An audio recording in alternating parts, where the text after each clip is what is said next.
Good morning everyone. आज हम पढ़ेंगे Boussinesq theory, vertical stress due to point load, table for values of Boussinesq coefficient IB, some points for using the Boussinesq equations, limitation of Boussinesq solutions. Let's start.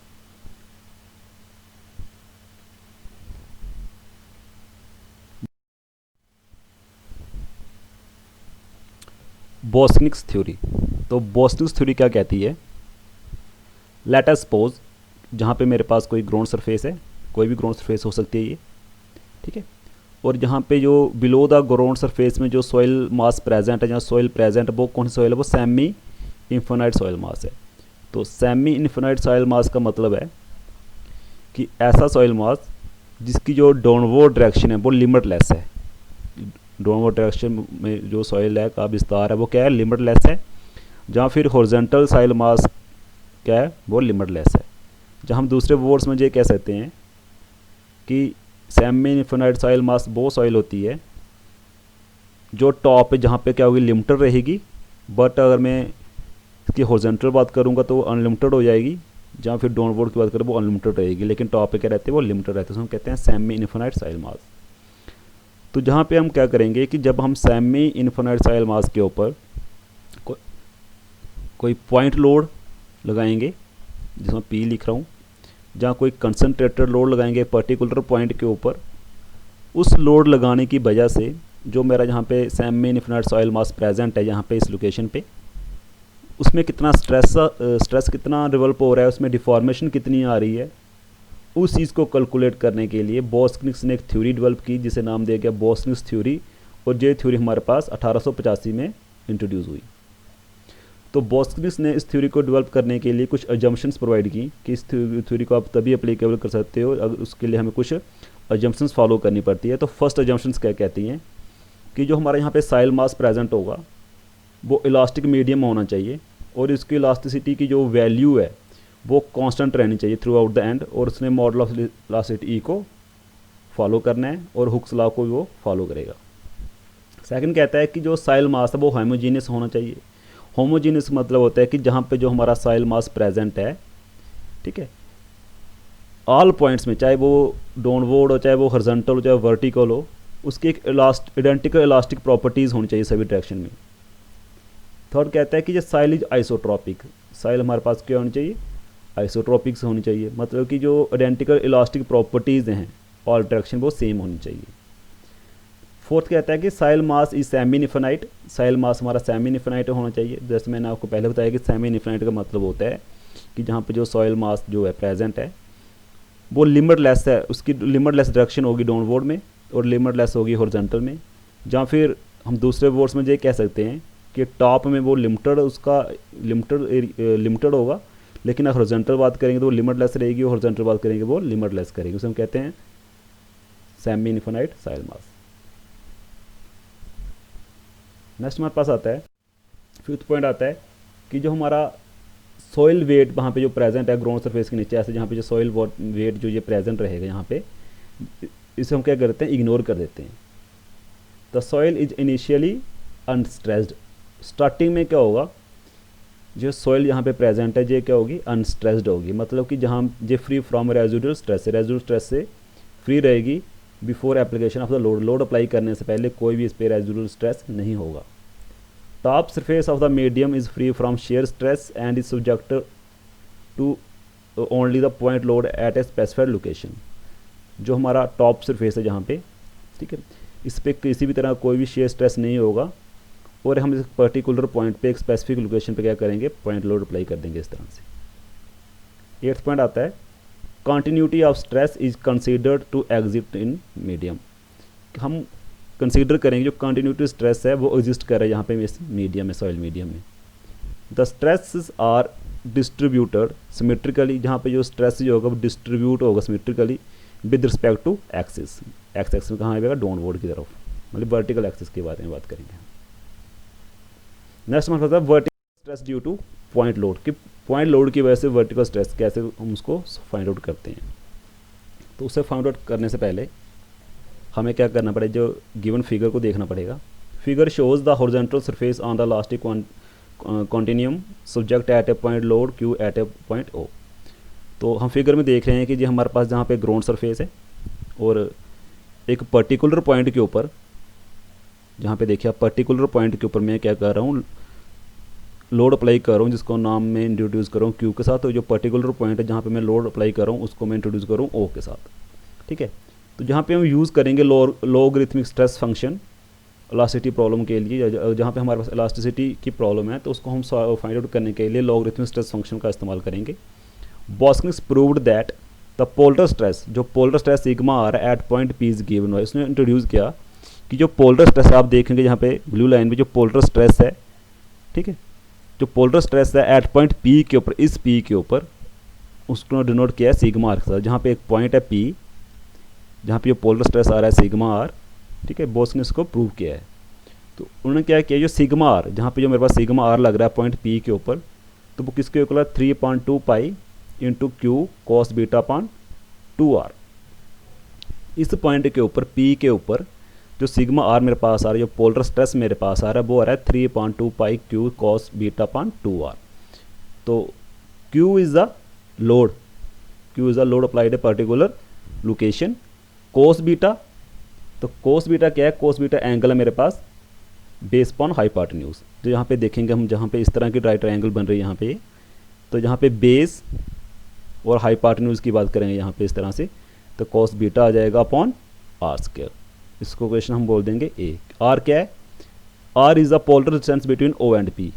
ओ से लेके P तक जो मेरे पास ये line आ रही है, इसका जो डिस्टेंस को हम डिनोट किया है आर के साथ। And beta, beta angle which is the line O P. Angle क्या है, बीटा क्या है, एक एंगल है जो आपका ओ और पी के बीच बन रहा है यहाँ पे इस लोकेशन पे। एंड ओ आर, आर जो हमारे पास कैपिटल आर जो होगा, R is the capital R क्या है, polar distance between the O and P, किसके इक्वल होगा R square plus Z square. Where R, जहाँ पे जो मेरे पास स्मॉल आर है, किसके इक्वल है, वो x square plus y square, मतलब कोऑर्डिनेट्स के इक्वल है, वो एक्स और वाई के इक्वल है। नेक्स्ट हमारे पास आता है, तो अब हम जहाँ पे फाइंड करेंगे sine beta is equal to small r upon capital R is equal cos beta is equal to Z upon R. ये कैसे ये आया हमारा, इस डायग्राम की हेल्प से आया। यहाँ पे हम सब ने ये पढ़ा होगा यहाँ पे 10th-12th में, पंडित बद्री प्रसाद हर हर बोले एच बी आएगा, ठीक है। तो ये क्या रहता है मेरे पास, पी पान एच क्या होगा, परपेंडिकुलर पान हाइपोटेन्यूज। तो ये रहता है मेरा साइन के इक्वल बेस पान हाइपोटेन्यूज कॉस, और परपेंडिकुलर बेस होता है tan, ठीक है। अब हम जहाँ देखेंगे sine beta is equal to R upon R. तो साइन बीटा हमें जहाँ फाइंड करना है, यहाँ पे जो दो एंगल के बीच आएगा यहाँ पे, तो जो स्मॉल आर क्या है, जहाँ पे स्मॉल आर मेरे जहाँ पे आएगा परपेंडिकुलर, और कैपिटल आर मेरे पास जहाँ पे आएगा हाइपोटेन्यूज। इस तरह से कॉस बीटा की बात करेंगे तो जहाँ पे दिस जेड, जो रेड कलर का जेड जा रहा है, और जहाँ पे जो पी पॉइंट आ रहा है, इन दोनों के बीच का जो एंगल बनेगा वो बन रहा है बीटा। तो जेड जहाँ पे मेरा कंसीडर किया जाएगा एज ए बेस, और जो मेरा पी पॉइंट वाली जो लाइन जा रही है इसको हम करेंगे यहाँ पे हाइपोटेन्यूज। नाउ वर्टिकल स्ट्रेस, जो वर्टिकल स्ट्रेस मेरा सिग्मा लग रहा है एट पॉइंट पी, इस पॉइंट पी के ऊपर जो मेरा सिग्मा जेड वर्टिकल स्ट्रेस लग रहा है उसको हमने फाइंड करना है। तो वो हम कैसे फाइंड करेंगे, sigma Z is equal to sigma और कॉस स्क्वायर बीटा, इसको हम क्वेश्चन A1 के नाम से कंसिडर कर लेते हैं। और सिग्मा जेड को फाइंड करने के लिए हम क्या करेंगे, जहाँ पे जो सिग्मा आर की वैल्यू थी हम पीछे हमने निकाली हुई थी, हम जहाँ पे इसको पुट कर देंगे, एज इट इज़ रख देंगे। ये हमारे पास किसके इक्वल आ जाएगा, जो हमारे पास आ जाएगा सिग्मा आर के इक्वल आ जाएगा यहाँ पे, ठीक है। और जो हमारे पास यहाँ पे था कॉस स्क्वायर बीटा, वो यहाँ पे हमारे पास एज इट इज़ रहता है। उसके बाद हमने क्या करना है, उसके बाद यहाँ पे हम क्या करेंगे, sigma Z as it is रखेंगे। तो जहाँ पे क्यू जो कांस्टेंट इसको हम बाहर ले आए हैं, 3Q/2 पे एज इट इज़ रख दिया यहाँ पे, और यहाँ पे जो कॉस स्क्वायर बाहर था अंदर कॉस बीटा था, इन दोनों को जब मल्टीप्लाई करेंगे तो क्या बन जाएगा cos Q beta upon R square.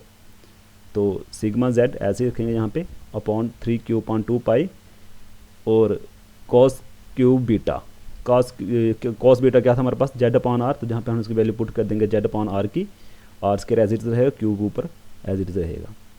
फिर नीचे sigma Z is equal to 3q/2 into ZQ/R5। तो जहाँ पे हम देखेंगे ZQ/R5 हमारे पास यहाँ पे कैसे आया। हमने क्या किया यहाँ पे ZQ RQ एंड R² 1 कर दे यहाँ पे, ठीक है। उसको हम जहाँ पे क्या करेंगे, सिंपल क्या करेंगे, यहाँ पे ZQ एज इट इज़ रख लेंगे, RQ एज इट इज़ रख लेंगे और Z को हम ऊपर ले जाएंगे तो क्या बन जाएगा 1/Z² बन जाएगा। तो क्या बन जाएगा मेरे पास ZQ/ पावर ऐड कर देंगे दोनों की ZQ/R5। तो जहाँ पे मेरे पास क्वेश्चन Z क्या बन गया 3q/2 इंटू ZQ/R5। इसका हम नाम देंगे इक्वेशन 2। इसी तरह से हमारे पास नेक्स्ट आता है सिग्मा Z। जो हमारा सिग्मा Z जो है 3q/2। अब मुझे क्या करना, पीछे क्या था मेरे पास ZQ/R5 था पीछे। तो मुझे क्या इसको बराबर करने के लिए मुझे क्या करना है Z³ से ऊपर मल्टीप्लाई कर नीचे से उसको डिवाइड कर दिया। तो मेरे पास क्या रह गया sigma Z is equal to 3q/2 into Z⁵ into R5 R⁵। फिर इसको नीचे सॉल्व करेंगे हम 3q/2 जहाँ पे जो Z² था हमने इसको बाहर निकाल लिया। तो हमने कर दिया 1/Z² इंटू पीछे क्या रह गया Z⁵ अब मुझे क्या करना है जहाँ पे मेरे पास, अब देखोगे आप जहाँ पे मैंने लिखा है R+Z²। तो R+Z² मेरे पीछे वैल्यू मैंने निकाली थी। यहाँ पे R की वैल्यू क्या थी, R क्या था मेरे पास यहाँ पे पीछे R² + Z²। R क्या था मेरे पास यहाँ पे ऐसे था कुछ R² + Z² √ था। तो वही मैंने यहाँ पे इसकी वैल्यू पुट की है। तो जहाँ बन जाएगा मेरा 5/2। तो जहाँ पे 3q/2 1/Z² इंटू 1 प्लस जहाँ पे हमने क्या किया इसको वटे में कर दिया, जहाँ पे 1 की जगह R किया 1 कर दिया। तो ये हमारा सेम ही वैल्यू बनती है। इसको हम इक्वेशन A3 के नाम से बोलेंगे। और ये सिग्मा 1 जो किसके इक्वल हो जाएगा IBQ/Z²। जो IB होता है वो कहाँ किसके इक्वल होता है 3q/2 इंटू 1 प्लस R/Z का होल स्क्वायर की होल पावर 5/2। हम क्वेश्चन नंबर A5 के नाम से बोलेंगे। नेक्स्ट हमारे पास आता है कि जो हमारे IB है, IB is the coefficient of Boussinesq influence factor. IB क्या आता है कोफिशिएंट है इन्फ्लुएंस बोस्निक्स इन्फ्लुएंस का फॉर वर्टिकल स्ट्रेस के लिए। हम कह सकते हैं IB हमारे पास एक कोफिशिएंट है वर्टिकल स्ट्रेस के लिए। तो IB की जो वैल्यू है IB को उसको हम डिटरमाइन कर सकते हैं given value R/Z from equation A5 से। तो जहाँ से हम क्या करेंगे सिग्मा x जो लिखा है इसको equal to q/2 into bracket 3x² - 1 - 2v bracket start x² - y² R² into R+Z plus y² Z/R³ into R² equation A6। ऐसे हमने y के लिए करेंगे। जब हम v की वैल्यू हम पुट करें अगर 0.5 पुट करें अगर हम y की वैल्यू तो मेरे पास सिग्मा x बनता है 3q/2 इंटू x² Z/R5। और ऐसे हम जहाँ पे पुट करें y की वैल्यू 0.5 पुट करें यहाँ पे तो मुझे मेरे पास आता है 3q/2 y² Z/R5। अब आता है table for values of Boussinesq coefficients जो पहले की डिटरमाइन करके रखी हुई उन्होंने। अगर मेरे पास R/Z की वैल्यू होती है 0.00 तो IB जो मेरे पास coefficient of Boussinesq influence for vertical load के लिए मेरे पास आएगा 0.4775। इसी तरह से अगर मेरे जो वैल्यू दी हुई है यहाँ पे नीचे तक लास्ट 10 तक दी हुई यहाँ पे R/Z की रेशियो 10 तक दी हुई है। अगर 10 आएगा तो 0.00 आएगा और 1.50 आता है तो 0.0251 आएगा। नेक्स्ट हमारे पास आता है following points to are noted the following you while using the question number A4 के क्वेश्चन को यूज़ करने के लिए हम कुछ पॉइंट्स का ध्यान देना पड़ता है, कुछ पॉइंट्स उनको हमें नोट करना पड़ता है। फर्स्ट पॉइंट क्या आता है कि जो हमारे पास वर्टिकल स्ट्रेस जो है वो does not depend upon modulus of elasticity and Poisson ratio. जो हमारा वर्टिकल स्ट्रेस जो लग रहा है ऐसे वर्टिकल स्ट्रेस जो लगेगा वो मॉडुलस ऑफ इलास्टिसिटी और पॉइजन रेशियो पे डिपेंड नहीं करता है। But the solution has been derived assuming that the soil is linear elasticity. लेकिन जो हम A4 वाला सोल्यूशन जो उसको हम ड्राइव कर सकते हैं ये अज्यूम करके कि जहाँ पे जो सॉइल प्रेजेंट है वो लीनियर इलास्टिसिटी है। सेकंड हमारे पास आता है जो वर्टिकल स्ट्रेस की इंटेंसिटी है बिलो द लोड, ठीक है। जो वर्टिकल स्ट्रेस की इंटेंसिटी होगी मतलब जहाँ पे जो लोड लग रहा है जहाँ पे जो वर्टिकल स्ट्रेस की इंटेंसिटी जहाँ पे इस पॉइंट पे होगी वो क्या होगी sigma Z is equal to 0.4775 Q/Z²। Because क्यों ऐसा क्यों होगा क्यों R/Z क्या होगा मेरा 0 होगा तो IB में यहाँ पे पुट करूँ जैसे हमने टेबल से अभी पढ़ा था। थर्ड हमारे पास आता है एट द सरफेस। हमें पता है कि सरफेस के ऊपर इस पॉइंट पे z क्या होगा, 0 होगा, टॉप पे z क्या होगा, 0 होगा। The vertical stress just below the load is theoretical infinity.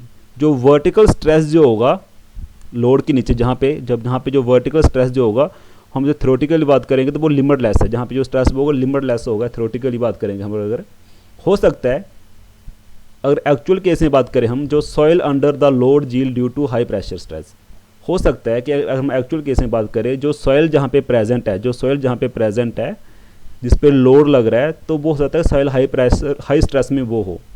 The point load spreads over A small, जो पॉइंट लोड जो होगा, जहाँ पे जो पॉइंट लोड लग रहा है वो एक स्प्रेड स्मॉल एरिया पे स्प्रेड हो रहा है, but finite area and therefore they only finite stress develop. Fourth बात करेंगे, द वर्टिकल स्ट्रेस सिग्मा, जो वर्टिकल स्ट्रेस सिग्मा जेड है वो धीरे धीरे डिक्रीज होगा रैपिडली, सॉरी, जो वर्टिकल स्ट्रेस सिग्मा जेड है वो काफ़ी जल्दी डिक्रीज होगा, और इससे क्या होगा, जो R/Z की रेशियो इंक्रीज कर जाएगी। और हम थ्योरेटिकली बात करें, जो vertical stress would be 0, vertical stress मेरा 0 होगा। कब होगा, जब मेरा infinite distance from the load point, जब मेरा लोड पॉइंट का जो डिस्टेंस वो लिमिटलेस है। सपोज करो जहाँ पे मेरा पॉइंट लोड लग रहा है P, ठीक है। अब मैं क्या करूँगा, सिग्मा जेड जो मेरा वो डिक्रीज है, सिग्मा जेड क्या हो रहा है, वो रैपिडली डिक्रीज कर रहा है। अगर सिग्मा जेड मेरा रैपिडली डिक्रीज करेगा तो जो रेशियो होगी R/Z की वो क्या करेगी, इंक्रीज करेगी। और हम थ्योरेटिकली बात करें, जो vertical stress would be 0 only eight infinite distance. जो थ्योरेटिकल वर्टिकल स्ट्रेस जो आ रहा है, जो पॉइंट लोड की वजह से P की वजह से जो वर्टिकल स्ट्रेस जहाँ पे जनरेट हो रहा है, उसकी वैल्यू क्या हो जाएगी, 0 हो जाएगी। कब 0 होगी, जब जितनी उसकी डेप्थ बढ़ती जाएगी, जितनी सॉइल की इन्फिनाइट डेप्थ बढ़ती जाएगी, जितना उसका डिस्टेंस बढ़ता जाएगा, और उसकी जो वर्टिकल स्ट्रेस भी क्या होगा, उस पॉइंट पे 0 हो जाएगा। एक्चुअली हम बात करते हैं R/Z। अगर R/Z मेरे पास 5 आता है, जहाँ से ज़्यादा आता है, तो जो वर्टिकल स्ट्रेस हमारा होता है वो काफ़ी ज़्यादा स्मॉल होता है, उसे हम क्या कर सकते हैं, निगलेक्ट कर देते हैं। नेक्स्ट हमारे पास, तो फिफ्थ हमारे पास आता है, in actual practice foundation loads are not applied directly on the ground surface. अगर हम एक्चुअली बात करें, जब हम फील्ड में बात करते हैं, एक्चुअली बात करते हैं, तो जो हमारी फाउंडेशन जो होती है, सपोज करो जो मेरे पास यहाँ पे फाउंडेशन है, तो फाउंडेशन को हम क्या करते हैं, डायरेक्टली ग्राउंड सरफेस पे अप्लाई नहीं करते हैं। However it has been established that बोस्कनी solution can be applied conservatively to field problem concerning load at shallow depth. तो हो सकता है कि जो हमारी बोस्कनी सोल्यूशन जो है उसको अप्लाई किया जाता है कि जो हमारी पारंपरिक प्रॉब्लम्स आती हैं शैलो डेप्थ में, उसको शॉर्ट आउट करने के लिए हम क्या करते हैं, बोस्कनी इक्वेशन का इस्तेमाल वहाँ पे कर सकते हैं। सिक्स हमारे पास आता है कि जो बोस्टनिक सोल्यूशन जो होती है वो क्या कर सकते, उसके हेल्प से हम करते हैं, जो नेगेटिव लोड्स होता है उसको भी हम क्या कर सकते हैं, सोल्व कर सकते हैं। फॉर एग्जांपल के तौर पे बात करें, if the vertical stress decrease due to an excavation is required. अगर मेरा वर्टिकल स्ट्रेस डिक्रीज हो रहा है, मतलब जो मेरा वर्टिकल स्ट्रेस हो रहा है वो मेरा डिक्रीज हो रहा है, तो मुझे जो अपना एक्सक्वेट है उसको भी, जो एक्सक्वेशन करनी है उसको भी मुझे एक्सक्वेशन करने की वहाँ पे ज़रूरत है। तो जो हमारा नेगेटिव लोड जो होगा वो इज इक्वल किसके इक्वल होगा, weight of the soil is removed. जब हम एक्सक्वेशन करेंगे तो वहाँ से जो सॉइल हम बाहर निकालेंगे गड्ढे से, उसका जो वेट होगा वो हमारे वेट वो नेगेटिव लोड के इक्वल होता है। However as the soil is not fully elastic, हो सकता है कि सॉइल फुली इलास्टिक ना हो तो मुझे वहाँ पे स्ट्रेस को डिटरमाइन करना पड़ता है। सेवन्थ कहता है कि जो फील्ड मेजरमेंट इंडिकेट, जो फील्ड मेजर इंडिकेट्स करती हैं कि जो एक्चुअल स्ट्रेस जो होता है वो कम होता है, जो एक्चुअल स्ट्रेस होगा वो काफ़ी कम होगा as compare to theoretical values. और ये थ्योरेटिकल वैल्यूज़ हमें दी थी बोस्टनिक सोल्यूशन ने, स्पेशली शैलो डेप्थ के केस में। और जो बोस्टनिक सोल्यूशन जो है जो कंजर्वेटिव वैल्यू प्रोवाइड करता है कॉमनली सॉइल इंजीनियरिंग प्रॉब्लम्स में, जो हमारे सॉइल इंजीनियरिंग प्रॉब्लम्स होगी उसके लिए कंजर्वेटिव वैल्यू प्रोवाइड करेगा। नेक्स्ट हमारे पास है लिमिटेशंस। तो जब हम लिमिटेशंस की बात करते हैं तो फर्स्ट लिमिटेशन हमारे पास आती है, the solution was derived assuming the soil is an elastic medium but the soil does not behave N elastic material. हम लिमिटेशन क्या आती है कि जब हम जो सोल्यूशन ड्राइव करते हैं तो हम ये अज्यूम कर लेते हैं कि सॉइल हमारा वहाँ पे एक इलास्टिक मीडियम है, लेकिन वो सॉइल क्या करती है कि इलास्टिक मटीरियल की तरह बिहेव नहीं करती। सेकंड हमारे पास कहता है कि when the stress decrease occurs in soil, जैसे ही स्ट्रेस मेरा डिक्रीज होना शुरू होएगा सॉइल में, the relation between the stress and strain not linear is assumed. तो जो रिलेशन होगा स्ट्रेस और स्ट्रेन का वो उसको हम लीनियरली अज्यूम नहीं करते। Therefore the solution is not strictly applicable in deep sand deposit. और हम डीप सैंड डिपॉजिट्स की बात करते हैं तो यहाँ पे जो मॉडुलस ऑफ इलास्टिसिटी इंक्रीज करती है जैसे कि मेरी डेप्थ इंक्रीज करेगी, and therefore Boussinesq solution will not give the satisfactory result. The point loads applied below ground surface cause somewhat smaller stresses than caused by surface load। तो जो हमारे पास point load हम अप्लाई करते हैं ground surface के ऊपर, उसकी वजह से कहीं ना कहीं क्या होता है कि स्ट्रेस डेवलप होता है, मेरा सरफेस लोड स्ट्रेस डेवलप होता है ड्यू टू सरफेस लोड की वजह से, and therefore solution is not strictly applicable.